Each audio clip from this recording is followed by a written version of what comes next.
yung aking video. So, nag-unbox ako sa labas, pero hindi ko pa siya inopen. Hindi ko pa siya tinransfer sa cellphone ko. And actually guys, gusto ko talaga is iPhone Pro. Kaya lang, hindi talaga siya available. Sold out siya everywhere. Wala ka talagang mabili. Kahit iPhone Pro Max, wala ka din talagang mabili.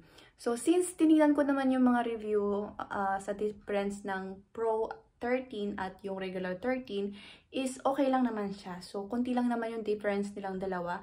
Kaya nag-decide na talaga din ako na, sige, ito na nga, normal na lang na 13. And also guys, kailangan ko na din bumili kasi yung aking cellphone na iPhone 8, hindi na siya talaga makita yung screen niya. Medyo malabo siya. And also, kapag nag-order ako online ng iPhone 13 Pro, darating pa siya ng 4 to 5 weeks.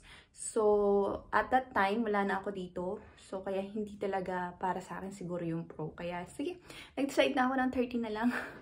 Kaya, and also, maganda rin yung kulay ng 13 kumpara sa 13 Pro at saka Pro Max. Kasi, apat lang yung color na available ng Pro and Pro Max. And which is blue, silver, and yan, mga kulay na available. Pag ginagawa kami yung mga gilid-gilid niya, kunyari dito, yung mga gilid na yan, naano yung kamay mo. Kumbaga, madumihin siya. Yung fingerprint mo, napiprint dun sa iPhone. Dun sa gilid ng iPhone mo.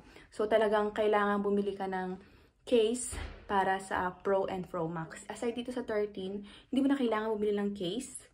Kasi malinis na siya and maganda yung kulay. So, nagustuhan ko yung kulay na pink.